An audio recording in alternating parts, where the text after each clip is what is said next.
Stranger Things Season 1 premiered on Netflix July of 2016. Literally a lifetime ago for some of the child actors who played their parts in the show. Season 1 is a master class of storytelling. So if you have not seen any of the show, give Season 1 a shot, because that season is by far the best season, probably followed by the third season, then 2 and 4 are just kind of there, depending on who you talk to. But today, let's talk about one important thing.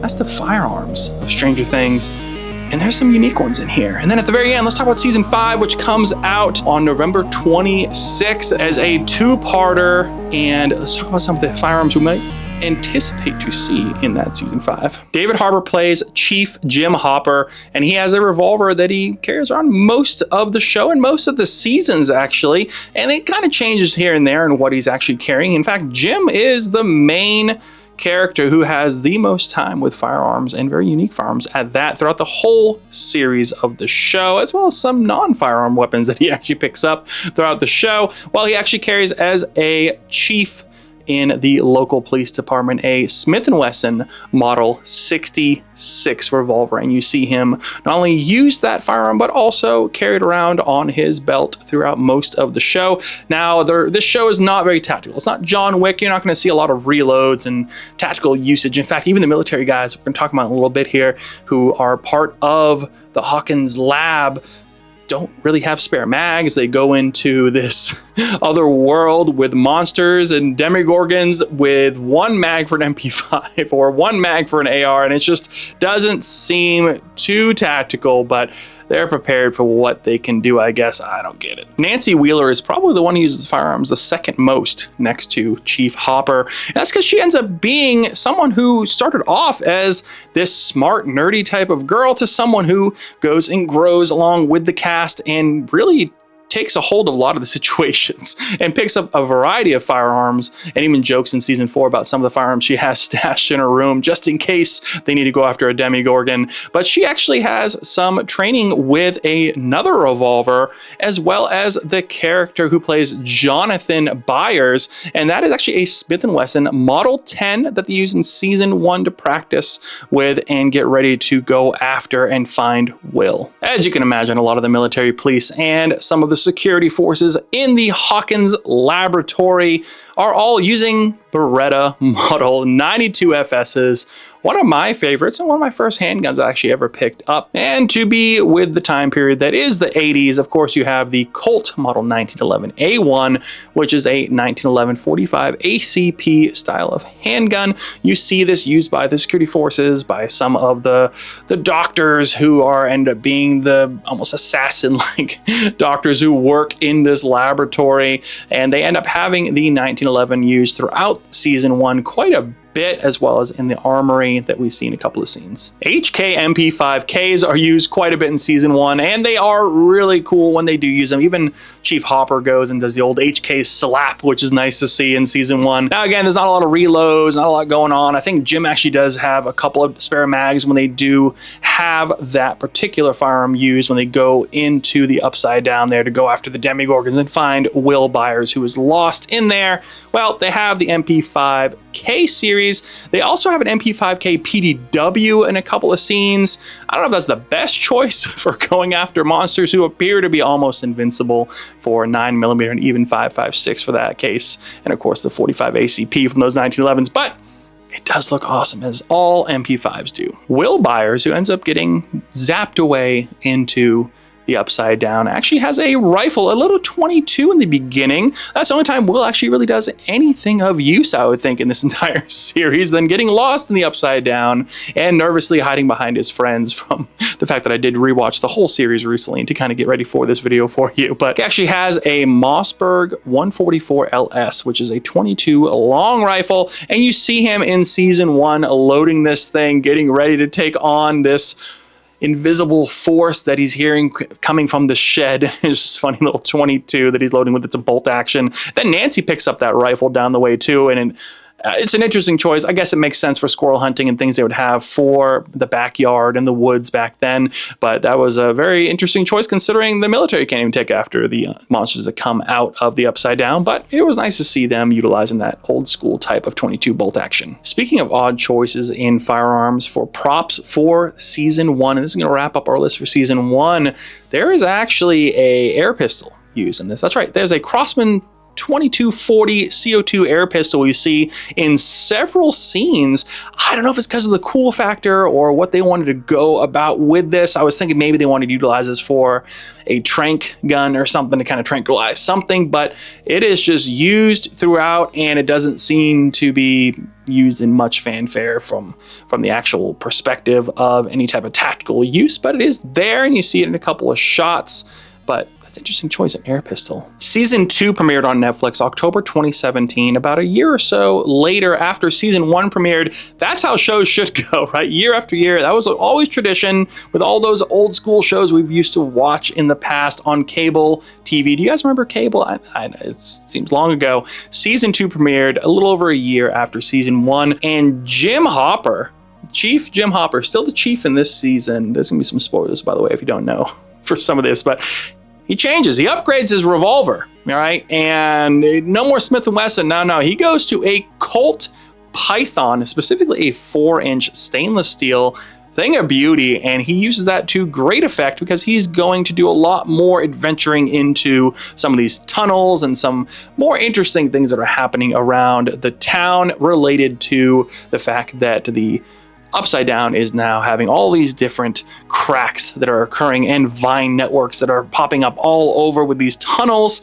So there's some more use of firearms than even in season 1, and there's some very unique ones too. We venture into the big city in this one, generic big city as it were in season 2, and police officers as they would have had in the 80s before they upgraded to the 92 FS, which seemed to be more popular, and then of course further along with Smith & Wessons and Glocks down the road in the 90s. They had Colt police model 38 special revolvers in several scenes. Eleven's mom breaks into the Hawkins lab to rescue or see 11, and she actually has a little Smith & Wesson revolver, a Model 36 in nickel, and does fire a couple rounds off of that. I mentioned the tunnels that Chief Hopper goes in. Well, he forgets his Colt Python for some reason or another and goes back to the Model 66 in one of the scenes where he's going into the tunnels before he gets zapped by some of this potion that flies off of some root on the side of the wall, and he passes out for a while. Well, he has his revolver floating around for a while that wasn't the Colt Python, and it's the Model 66 again.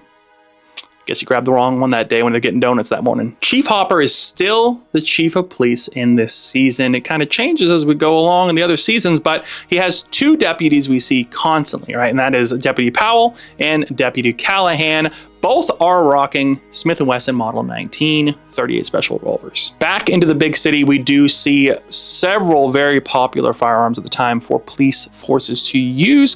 We see a Browning high power in one of the scenes, as well as an M1911A1 again. In one scene, Jim switches out his normal revolvers that he picks from for an Ithaca Model 37 shotgun, and he goes back into the Hawkins lab rocking an Ithaca shotgun with an extended tube. Classic 80s, it's a vibe. But the big city police department also has some shotguns as well, with the Winchester Model 1300 we see in a couple of scenes when they're raiding the warehouse looking for the other gifted children who are also robbers and murderers. It's a weird season. And back in the Hawkins laboratory, we get back into the MP5 K models. All right, we got a bunch of guards rocking those in the PDW configuration as well as the non-PDW. So stock versus no stock. Either way, you got some H&K back in there. Interestingly enough, Hopper switches out his Ithaca shotgun for a Bushmaster carbine, which was not invented by then, honestly, but I think they just had a filler and they wanted a cool looking AR type of rifle in there that may have looked like something like a Colt, and they couldn't get a Colt at the time. So they got a Bushmaster to fill it in there, but this is the 80s. They went around to the 90s. At one point, a group of special security forces, I don't even really call them special forces, but at least a security force from a Hawkins laboratory goes into the tunnel, gets annihilated by all the different monsters that come out, right? All the little Demogorgons, little baby Demogorgons running around, but they are all rocking Colts, and they're rocking Colt M4A1s with M203 grenade launchers with no additional ammunition, no grenades, just rocking those rifles. They all get wiped out. You hear some background, some of the noise of the guns firing off, but it was cool to see those. I would have definitely had a little more kitted out, but they had all their biosuits on, so I'm assuming you can only bring so much down into a tunnel where you're going into imminent danger. The special security force going into the tunnels, as well as the ones trying to keep the gate at bay, keep that monster gate at bay for the Demogorgons into the Upside Down. They are rocking a flamethrower with 4 ignition points. That flamethrower is kind of unique. It doesn't really fit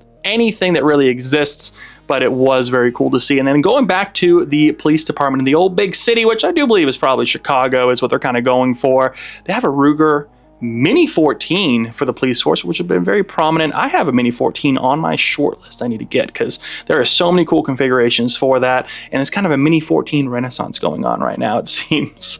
So I need to get one to the channel. Let me know down below in the comments if you guys love rocking in a Mini 14 and what model is your favorite. Season 3 of Stranger Things comes out 2 years later, July of 2019.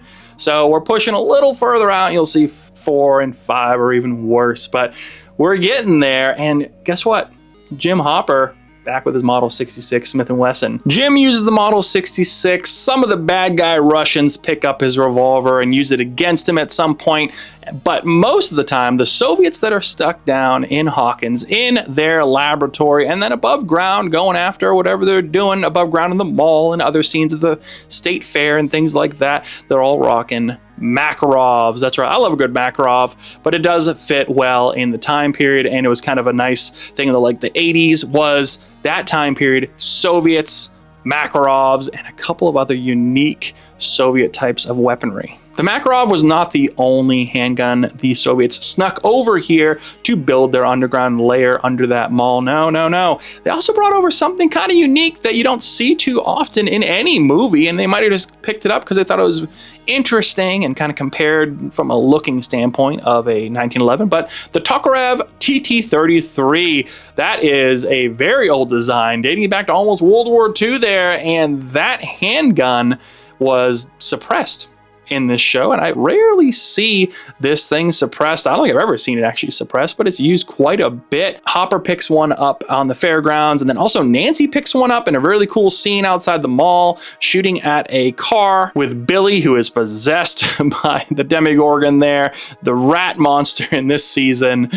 He goes and gets shot at quite a bit with the Tokarev, but limited capacity, potent round. Still pretty cool to see. You don't see those too often. The 7.62 by 54 millimeter Tokarev. Nancy, like I said earlier, has the second most firearm usage in this entire show, it seems like. She's rocking a Remington 870, defending against all little baby Demogorgons popping out before 11 comes and saves the day.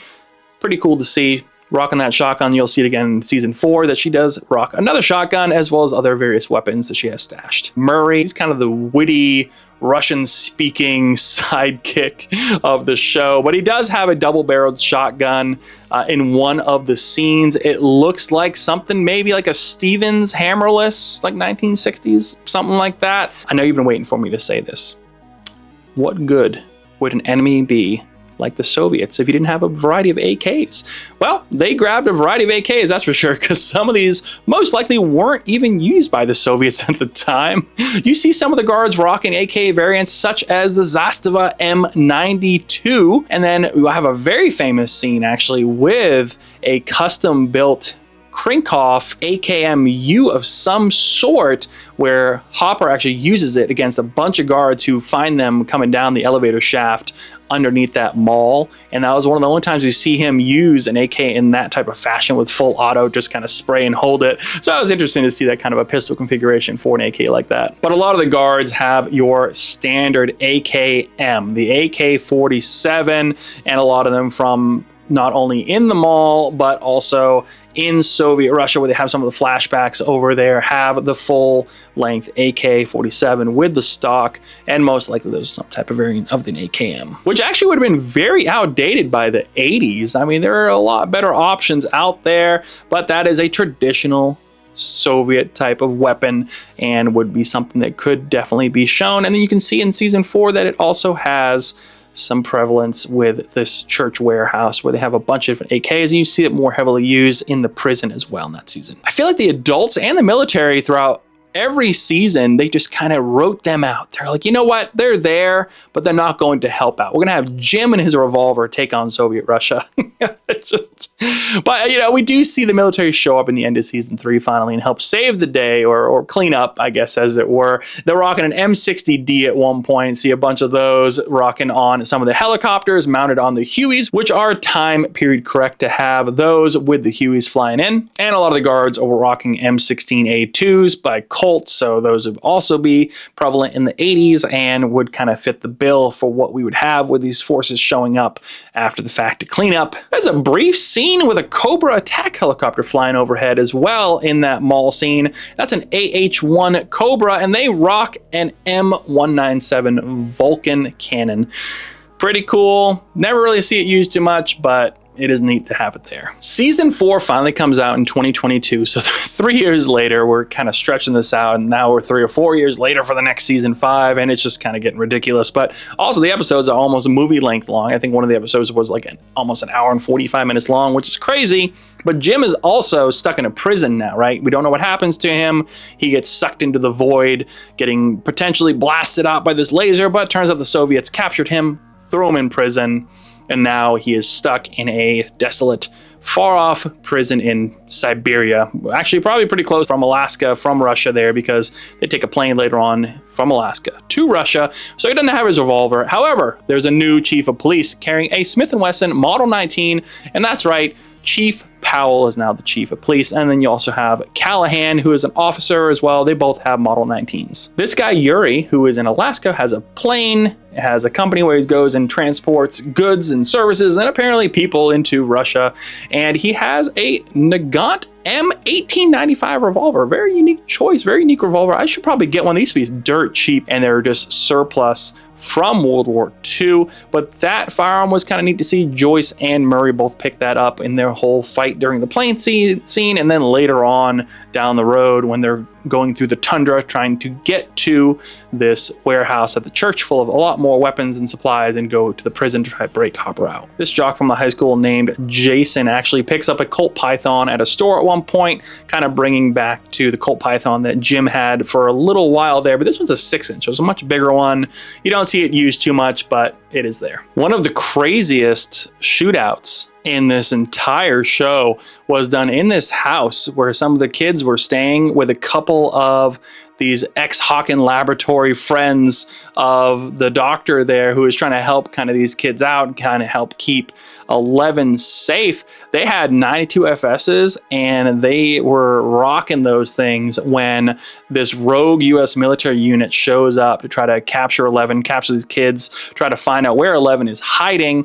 Well, they're rocking the 92 FS. The guys going after them are rocking these Colt ARs, M16A2s, as well as suppressed M1911s, which is nice to see. And there's a whole shootout scene that is just insane and one of the better scenes for at least firearms for the whole show. I mentioned Murray not using too many firearms in the show. Well, in season 4, he picks up a Makarov out of this church warehouse and uses it throughout several scenes in the show towards the end of the season. He even actually racks around at one point. A lot of the stuff in here, you don't see a lot of rounds actually being loaded or things being reloaded or anything like that, but these are just kind of prop guns, it seems like, and they don't do a lot of actual shooting with them, but they're there and it's neat to see. And they even mention a couple times, like, I got a Makarov, which was nice to just kind of see. They know what they're talking about at least, which is good. Plus, the Soviet prison guards have extensive use of Makarovs. They even have all the traditional holsters as prison guards, as well as rocking a lot of the AKMs and the AKMUs that you kind of see. And a lot of those are mocked up or built from parts and things like that that they use for these scenes.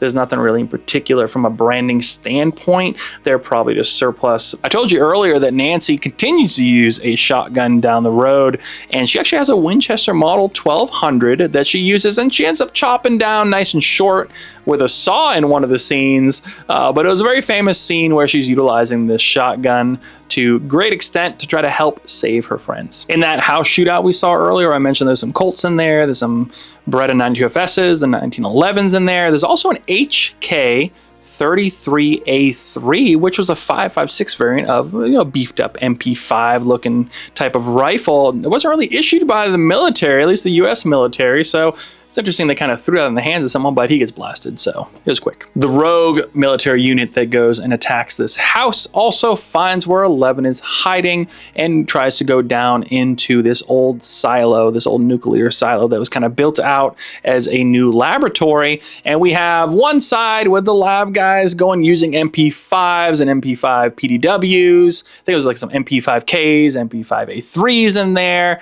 Then you have the other side going in with their Colts, M16A2s with the M203 grenade launchers as well. There's actually a sniper rocking what looks to be like a mocked up scoped Springfield Armory M1A, but there's like some weird things about it with like a missing safety and things like that. So it's interesting how they kind of threw that together. I don't really know exactly what it was, but that's what it looked like with maybe some camo pattern on there as well. Jim actually escapes a Soviet prison camp at one point in a scene, and a lot of the guards aren't just rocking AKMs or AKM SUs, they're actually rocking the AKS-74U. So now we're getting to something a little more modern, at least from a Soviet arsenal standpoint, and the 74U would have been most likely the best option at the time for a little bit more modern cartridge. Let's not forget the Soviet flamethrower, all right? In the end of season 4, we get to see a Soviet ROKS-2 flamethrower being used by not only Jim,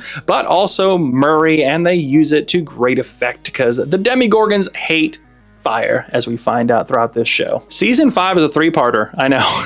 Like, guys, just three-parter, right? So we have something coming out where we have 3 parts, you have 2 halves, and you have a season series finale, rather.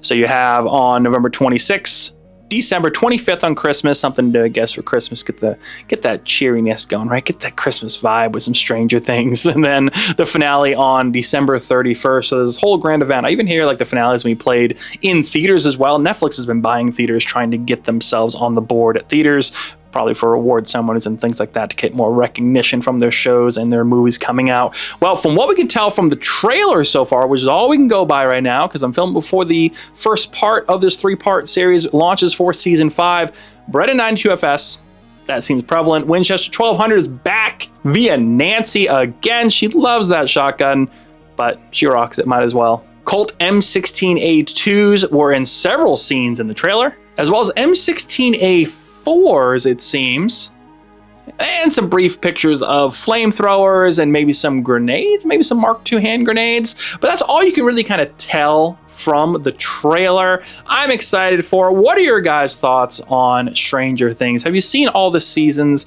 Do you follow it? I mean, I kind of watched season 1 maybe once or twice over the years, and then I kind of in passing watched the other seasons, might even miss some episodes. Last time we watched this thing this past couple months, I don't remember any of this show. Really, I was like, all right, I'm just gonna rewatch it, see what I can see, and bring you guys over for what I can find for some of these firearms in there. Thank you so much for watching, guys. I hope you enjoyed this video. Let me know in the comments what you thought about this video. What's your favorite season? What's your favorite firearms you saw in this? Did they really kind of fit the bill for an 80s vibe for the show? Is there anything you kind of saw that was kind of quirky beyond like the Bushmaster H-bar that I saw? Let me know down below. If you haven't already, hit subscribe. Really helps me out. Hit that like button. Would love to see what you guys think about this video. Take care of the ones you love, those ones that matter. Train hard. You never know what's coming. And we'll see you guys in the next review.